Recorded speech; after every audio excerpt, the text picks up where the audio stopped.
Today we're going to be talking about how to make your bass lines fat, thick, chunky, all of the above. I myself am a sucker for fat bass lines, and I bet you are too. So if you want to learn more about this subject, then check out this video. Hey everyone, today we're going to be talking about how to make your bass sounds fat, thick, chunky, whatever word you like to use. I myself am one that is very big on making my bass lines very thick and chunky, full, very well-rounded, and so I have some tricks to share with you. Let's get into it. Okay, so I have an Ableton session open here. I made a simple basic session with just a kick, a clap, and some bass lines. And what I'm going to show you is how to make your bass lines nice and thick.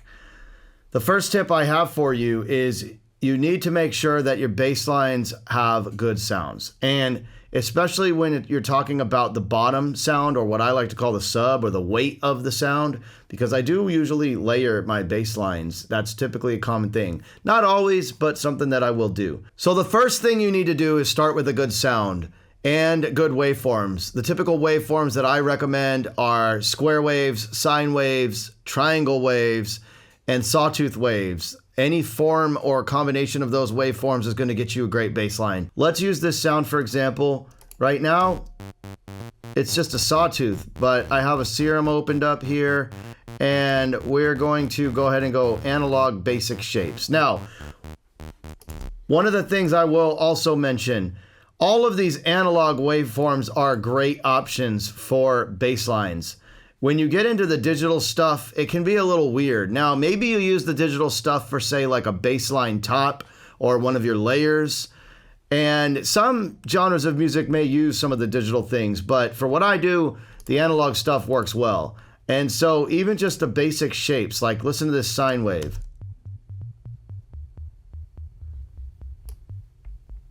You can even play with the octaves and get it right. You have a sub oscillator here if you want to just add a sine wave there and put it as a layer. I personally like to separate my bass lines into tracks, as you see I've done here. So these are some tips for you.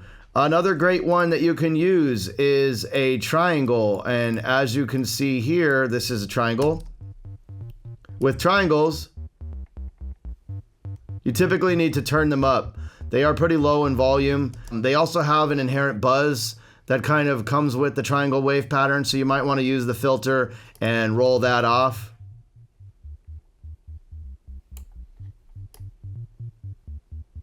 So you can get an interesting pattern there too with using triangle waveforms, or just the different wave shapes, you know, as layers, which I'll get into in a little bit. But the first tip I have for you, like I said, is just making sure that you're picking the best quality sounds for what you're doing. Okay, the next tip I have for you is to mono the sound at low frequencies. Now, in the sub layer, for example, a lot of these sounds are already mono, but sometimes you might load up, say, a preset that has some stereo effect on it, maybe a chorus, detune, or maybe, you know, it's just a stereo sound in itself. Sometimes it can go a long way to actually mono that sound. Now, I have an Ableton utility loaded up here, and there's obviously a mono button or a bass mono button. This would be like using mid-side EQ. And if you're doing that, say, on a bus of your bass like this, that could work. But in this instance, you know, this is just going to mono this frequency and below, but that doesn't cover the top. So you have to think about that. The other thing is this mono button technically is not a true mono, because what it's going to do is it's going to take the left and the right and sum them together.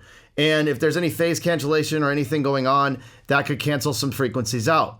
What I like to do, and I've made a video on this on the Ableton utility video, I'll leave you a link to that so you can check that out. But personally, what I like to do is I like to take this and pick one side, left or right. And this way I'm getting a true mono signal of just one of the sides of the stereo image. All right, another tactic that I like to do is carve space. So for example, you might find that in this bass, I'm going to take this Pro Q3 and put this here. Wait. So another example of what I like to do is carve space. And what you can do is you can carve frequencies out that might be clashing or overlapping. For example, in this sub, I have, you know, just this one sound really peaking around these areas, but I might want to take out some of this upper mid just to give it a little bit more presence on the top layer. And then on the top layer, you know, you might want to say shelf out some of this unwanted frequency down here where that bottom layer is technically hitting. You could use a low cut, but be careful with that. Don't go too sharp. It'll make the sound a little unnatural. What I recommend you do maybe is use a shelf. Just roll it off nice and smooth like this. That's going to cover all of those frequencies. Now, I also made a video on the Fab filter where you can actually see the other waveform and what's going on in the other Pro Q3. Now, I made a whole video on the Pro Q3 series, so go check that out. I'm not going to get into the details of this here, but as you can see, this red one is showing me that other bass, so then you could further dial this in just to get the frequencies that you really want, and maybe you carve it in like that. And now, I've carved space and made room for all the elements to sit nicely together. Now, another thing you can do when it comes to bass lines is layering. So let's bring in this second layer right here. Right now, it's just a basic sawtooth wave. And I have it pitched down -1. You could do cool things like maybe detune it if you wanted to get a little bit of a chorus-like effect. Makes it a little wider. And so that's one thing you can do with tops, is you can kind of widen the sound. Okay, let's take off the solo button. And here's a basic, extremely mechanical pattern. I didn't put any swing. I didn't do anything. I just dropped these sounds in. I had this MIDI file of this bass line and put that in there for you. So layering is my next tactic for you. As you can see, volume becomes very important when layering, because if I want more weight, I might want to turn that top off. And now you can see the top is widened. I might try different shapes, different waveforms. Square waves are great for bass lines, you know. So let's see. I'm just playing around here.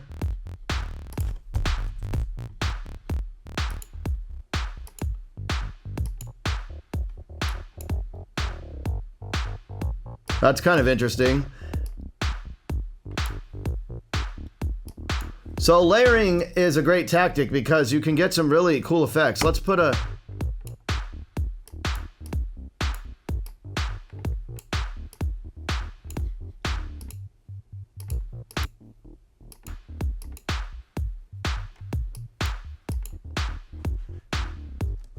So the other tactic that we talked about was widening your top frequencies, and there's lots of ways you can widen. Like I said, you could use some detune, you could use this wider plugin or any plugin that's similar to this, but just be careful of the phase. You could use the Haas effect. I made a video back in the day on the Waves doubler and how I use the Haas effect with that, but you could use any delay unit, but I'll leave you a link to that video so you could check that out. You could use panning. You could have multiple layers and pan things around. You can use effects, which we can get into a little later in this video. Okay, now I'm going to show you another tactic, which is compression. And you got to be careful with compression if you don't know what you're doing. This is one of my favorite compressors to use on a bass. And I did a whole series on the UAD, Teletronics, LA2A series. So I'll leave you a link to that so you can check that out. I put this on the sub right now. I'm going to turn this off. And as you can see, gives it a little more presence, a little bit more weight, a little bit more bottom. And as I bring that in with the top,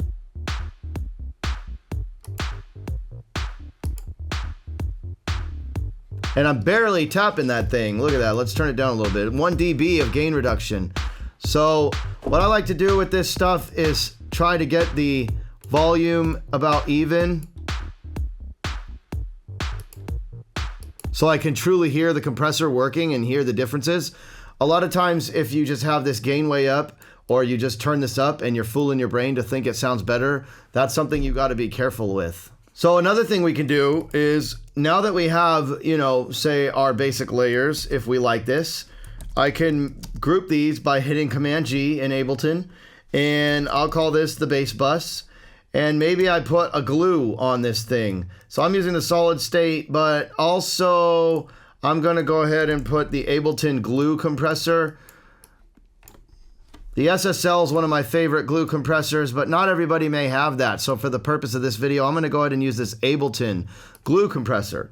Glue compressors are great because they can melt things together. So if you've got multiple sounds going on and you want them to sound like one, this is a great way to do it.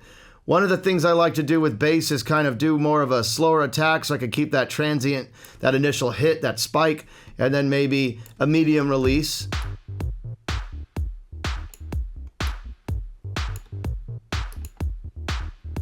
So here's before.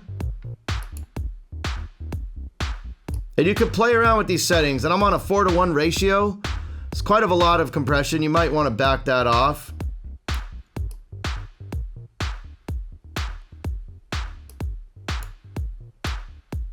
So it's kind of pinging pretty hard right there.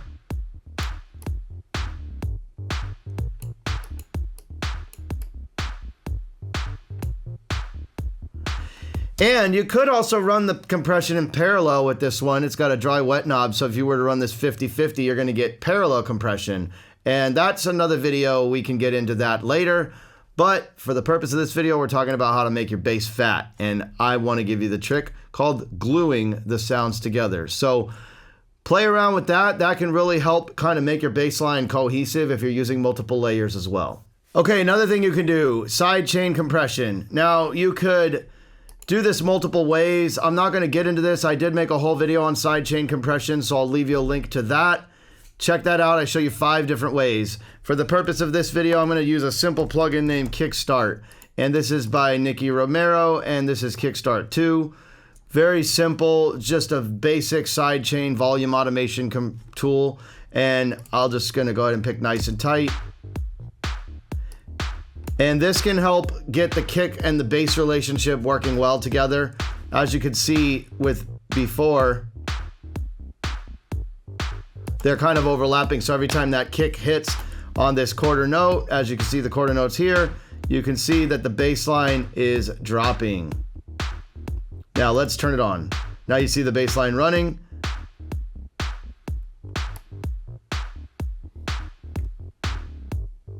So when this part hits, you're getting the bass line just dipping in volume so that kick can punch through. So sidechain compression is a great way to get that bass line fat because it's leaving space for all of the bass frequencies to be hitting in the right spots. Okay, another cool trick to use on bass is distortion or saturation. And I just made a whole bunch of videos on saturation and distortion, so you can check those out if you want. But I loaded up Isotope Trash here, and this one is a plugin that I've just been kind of getting into. I've had it for a while, but I haven't really experimented with it. This can be very touchy. You're gonna have to be very light on this mix knob with doing this, but if you want an aggressive sound, you see there's some presets here. You can get fuzz, heavy, there's all kinds of stuff in here. Let's just pick one, Nasty Boy. Look at how much that changed the sound. Now you might want to not put it on your bus. Maybe you just want to put it on the top layer. That's your choice. Mixing that in gives us a cool sound. Let's try to take that and just put on the top. Interesting. So distortion can give you some crazy effects. I actually like that. It totally changed the bass line completely. Now I could make this whole bus a new top and then layer that with another sub to even get a totally different sound just by experimenting and playing around. And this is the kind of endless possibilities that you can get with this kind of thing. Let's take a look at basic saturation as another option. This is a freebie plugin that you can get from Softtube, and I'm gonna go ahead and move this to low.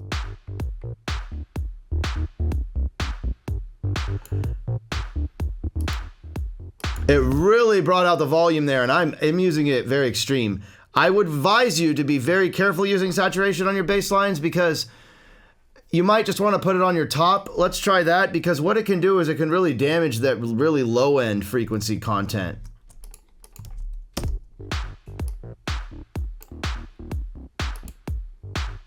But it does help bring that top and lift it and kind of get it sitting better in the mix. Now that's an extreme case of saturation, so be a little careful there, but distortion and saturation are both great tactics that you can put on bass lines. Okay, I just put on a return track because another thing you can do is add effects.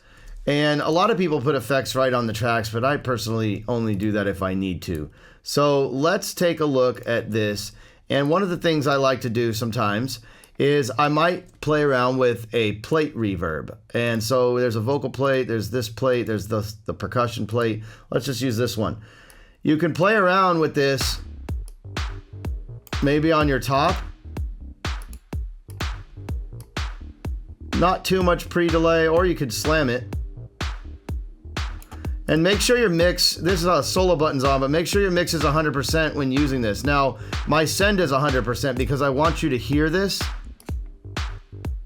But you would want to back this off, or you could just send it 100 and use the volume if this is the only thing you're doing with it. Turn the diffusion down if you want. Get a good sound that you like. Maybe you want to send it on the whole thing. Obviously, you wouldn't do that much. When you do something like this, you really got to be extremely subtle. And here, you can see it's barely coming in. What this can do, like adding a plate to the bass and just sending it into another send and return and mixing it in, it can give a sense of space. It can actually kind of sit the bass line in the mix a little bit better sometimes. So if you're having trouble with getting the bass line, you like the sound, but it may not be working properly, you might play with that. All right, another thing you can do with effects is maybe play with some delays. Now, this is kind of an oddball one. I wouldn't do this on your sub bass at all. I'm gonna turn this down. Maybe you play around with this on your top. This is definitely an odd thing to do. Don't get me wrong. But just maybe you put it in a little lightly. It can help give a little bit more space to your bass. Give it some character. Maybe you have this little transient that you want to have come in a couple times instead of just hit once. But use this type of tactic extremely sparingly. Just to almost invisible is what I recommend. Here's before. Let's solo this, solo this.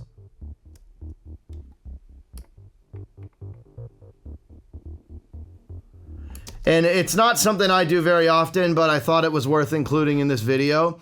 So that might be something you play around with. Last but not least, a common trick that people do on their bass is possibly use a limiter. Sometimes your bass line, the volume can fluctuate. And what I mean by that is when you're hitting certain notes on a keyboard, certain frequencies will resonate better with that certain bass. So what I'm gonna do to try to visually show you this is I'm gonna freeze these and flatten them to audio. And as you can see there's thicker parts to this bass line right here and other parts are thinner because those frequencies resonate better with that sound source. And one thing I've seen people do to try to fix this, two things you can do. One, you can automate or try to, slice these up a little bit and make them a little bit more even. Maybe you take, see this one's a little low. These two are a little low. Maybe you use automation. You could use the utility and use the gain, or you can just automate the volume, or you can separate this and double click and use the gain feature here, try to even things out. That's a lot more tedious and the results can be tremendous, but a lazier way of doing it, and I'm not saying I'm lazy because I will get tedious with this work. I've seen people or I've heard people talk about using a limiter. I'm a little partial to this one. I'm not sure, I'm not a big fan of putting limiters on everything, but I have a limiter on the bus, and this way you can kind of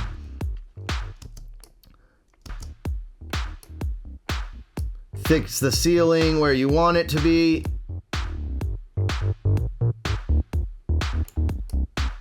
So you can actually get it to flatten out this way and then adjust it from there. So if I was to make a new audio track and then put this on resampling and bass recorded, and let's just see what this looks like.